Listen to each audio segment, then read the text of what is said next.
Hello guys, welcome to my channel. My channel name is Chandra रुचि। अब मैं आपको 9th class की मैथ का फर्स्ट चैप्टर नंबर सिस्टम वो आपको करवाने वाली हूँ। अब 8th क्लास के एग्ज़ाम हो चुके हैं, बच्चे प्रमोट हो चुके हैं 9th क्लास में। तो इनका जो 9th क्लास का फर्स्ट चैप्टर है आपका नंबर सिस्टम, उसमें से ये पहली क्लास है आपकी इंट्रोडक्शन क्लास, जिसमें आपको नंबर्स के बारे में नॉलेज होनी चाहिए, तभी आप चीज़ों को पढ़ पाएंगे और समझ पाएंगे। मैं बहुत मीडियम कराऊंगी, इंग्लिश भी और हिंदी भी, बिकॉज कई बार क्या होता है कि बच्चों को इंग्लिश समझ में आती है, हिंदी नहीं आती है, हिंदी आती है तो इंग्लिश नहीं आती है। तो बहुत मीडियम के बच्चे इस वीडियो को देख सकते हैं। ये वीडियो इन बच्चों के लिए बनाया गया है जो बिल्कुल बेस से सीखना चाहते हैं। काफ़ी बच्चों को प्रॉब्लम रहती है कि एक्सरसाइज करना स्टार्ट हो जाता है, वो कर भी लेते हैं बट उनको कुछ समझ नहीं आता है, इसलिए ये बेसिक से है, इसलिए आप इसको अभी से देखना शुरू करें और पढ़ें। तो ठीक है, अब आप देखिए number system. First of all होती है नेचुरल नंबर, यानी कि प्राकृत संख्याएं। जैसे अपनी प्रकृति होती है ऐसे प्राकृत संख्याएं जिन्हें हम डिफाइन कर सकते हैं। जैसे counting numbers are called natural number, यानी कि जिन संख्याओं की हम गणना कर सकते हैं, उन्हें बोलते हैं काउंटिंग नंबर्स। इसको डिनोटेड किया जाता है एन, नेचुरल नंबर, जैसे 1 2 3 4 इन्फिनाइट तक, जहाँ तक भी आप कर सकते हो। अब सेकंड है आपकी होल नंबर। होल नंबर यानी पूर्ण संख्याएं, यानी कि जो पूर्ण होती है। नेचुरल नंबर और होल नंबर में सिर्फ एक माइनर सा डिफरेंस होता है। वो क्या होता है आपके लिए? ज़ीरो। क्या होता है? Zero. Zero along with all natural numbers are together called whole number. इसको डिनोटेड करते हैं डब्ल्यू से। इसमें ज़ीरो मेंशन होता है। काफ़ी लोग सोचते हैं कि ज़ीरो आपके होल नंबर है कि नहीं है। ज़ीरो होल नंबर में आता है, लेकिन नेचुरल नंबर में नहीं आता है। ये ज़ीरो अपने आप पे बहुत बड़ा गेम खेल जाता है, इसलिए इस जीरो पे आप फोकस करें। यानी कि होल नंबर में क्या होता है? Zero plus natural number is whole number. Clear? कोई डाउट? अगर कोई डाउट हो तो आप मुझे कमेंट करके बता सकते हैं। अब आप आइए इंटीजर्स पे। इंटीजर्स जिनको आप आई से डिनोटेड करते हैं, इसमें क्या होता है? जैसे जैसे आप आगे बढ़ते जा रहे हैं वैसे वैसे चीज़ें आगे बढ़ती जा रही हैं। जैसे इंटीजर्स में आपके 1 2 3 नेचुरल नंबर, ज़ीरो में ऐड किया तो होल नंबर आपका। अब बट इंटीजर्स में पॉजिटिव वैल्यू के साथ साथ नेगेटिव वैल्यू भी ऐड होती है। ओके, इंटीजर्स यानी पूर्णांक।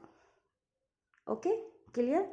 मतलब कि इंटीजर्स क्या होते हैं? Natural number plus whole number और प्लस नेगेटिव वैल्यूज। कोई प्रॉब्लम बच्चों? ओके, हम आगे बढ़ते हैं। अब हम पढ़ते हैं रियल नंबर। रियल नंबर क्या होती हैं? रियल नंबर में क्या होता है कि all rational and irrational numbers are called real number. मतलब क्या होता है कि रियल नंबर के अंदर आपके रैशनल नंबर और इरेशनल नंबर दोनों आते हैं। यानी कि वास्तविक संख्या वे संख्याएं होती है जिनमें परिमेय संख्या और अपरिमेय संख्या दोनों की दोनों संख्याएं मेंशन होती है। आपको समझ में आया? नेचुरल नंबर जिन्हें आप है ना काउंट कर सकते हो, गणना कर सकते हो। होल नंबर इसमें जीरो मेंशन होता है और आपके नेचुरल नंबर होती है। इंटीजर्स जिसमें नेगेटिव, पॉजिटिव और ज़ीरो, और आपके रियल नंबर जिसमें रैशनल नंबर और इरेशनल नंबर होती है। अब आपके अंदर डाउट होता है कि रैशनल नंबर क्या होती है। आपको ये तो पता होना चाहिए कि रैशनल नंबर होते क्या है। अपने जो चैप्टर का जो नेम ही है वही रैशनल नंबर है। तो ये देखिए, रैशनल नंबर, रियल नंबर, वो real number of the form p upon q, यानी कि वो वास्तविक संख्या है जिन्हें हम p अपॉन q की फॉर्म में लिख सकते हैं। बट q कभी भी ज़ीरो नहीं हो सकता, क्योंकि अगर हमने उसका किसी भी संख्या में या किसी भी नंबर में ज़ीरो का डिवाइड कर देते हैं तो वो आपका अगणनीय हो जाता है, अनकाउंटेबल हो जाती है वो वैल्यू। इसलिए क्यू की वैल्यू कभी भी ज़ीरो नहीं होनी चाहिए। That's clear? Any doubt? Okay, हम आगे बढ़ते हैं।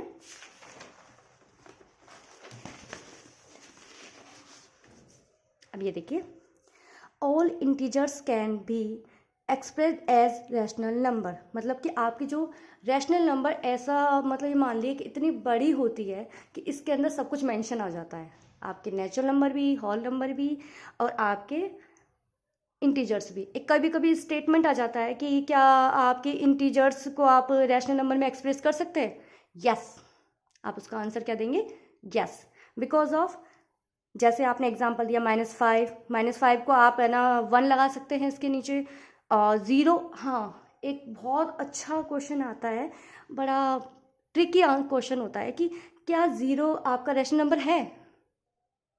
काफ़ी बच्चे डाउट भी करते हैं, बट हाँ, 0 रैशनल नंबर है, क्योंकि आप 0 के अपॉन में 1 2 3 कुछ भी लिख सकते हैं। Okay, clear? चलो, इरेशनल नंबर देखिए अब आप। Real number which can not be express in the form p upon q। अब वही बात है कि रैशनल नंबर में वो होता है कि आपको p अपॉन q की वैल्यू में आप उसको फॉर्म में आप उसको एक्सप्रेस कर सकते हो। तो इरेशनल के नंबर क्या होगा? जिन्हें आप p अपॉन q की उस फॉर्म में एक्सप्रेस नहीं कर सकते। Simple. And he whose decimal expansions are non terminating and not recurring. अब ये शब्द आपको नया लग रहा होगा कि non terminating and non recurring. अब ये वाली चीज़ें अभी आप समझिए, मतलब मैं आपको बता देती हूँ। नॉन टर्मिनेटिंग मतलब ये है कि जैसे आपने किसी संख्या में आपने डिवाइड दिया, जस्ट लाइक आपने इस तरह से आपने उसको डिवाइड दिया कि 10 में आपने 2 का डिवीज़न दिया, ठीक है, तो आपने इसको 5 टाइम्स में करके कैंसिल आउट कर दिया, तो इसका मतलब यहाँ पे 0 आ गया, कैंसिल हो गया, तो ये तो हो गया टर्मिनेटिंग। ओके, अगर जैसे मैंने 10 में 3 का डिवीज़न दिया, तो आपका डिवीज़न चलता ही जाता है, जैसे 9 3 फिर 1 फिर पॉइंट फिर 0 फिर 9 फिर 3 3 3 3 3 3 3, मतलब कि ये टर्मिनेट नहीं होता है, यानी कि इसमें लास्ट में आपका रिमाइंडर 0 नहीं आता है। तो ये हो गया आपका नॉन टर्मिनेटिंग। ओके, रिकरिंग का मतलब क्या होता है? रिकरिंग का मतलब होता है, जस्ट लाइक अब आपको मैं बताती हूँ कि रिकरिंग का मतलब होता है रिपीटिंग। आप उसको रिपीटिंग भी कह सकते हैं, ठीक है। तो अब जैसे एग्जाम्पल, अभी आप इसको समझिए, फिर बाद में जो ये चैप्टर है उसके अंदर ये सब चीज़ें आएंगी। सिर्फ ये इंट्रोडक्शन क्लास है, इसलिए कोई प्रॉब्लम वाली बात नहीं है। एग्जाम्पल है √2, √3, √5, √7, मतलब जो भी प्राइम नंबर्स होते हैं। अब आपके मन में डाउट आ गया, प्राइम नंबर्स क्या होते हैं? बिल्कुल सही बात, प्राइम नंबर्स क्या होते हैं? Prime numbers, the natural numbers greater than 1 which are divisible by 1 and the number itself are called prime numbers। मतलब कि प्राइम नंबर्स वो नंबर्स होते हैं जो 1 से बड़े होते हैं, जिसमें 1 का डिवीज़न हो सकता है और उसका खुद का itself are called prime number।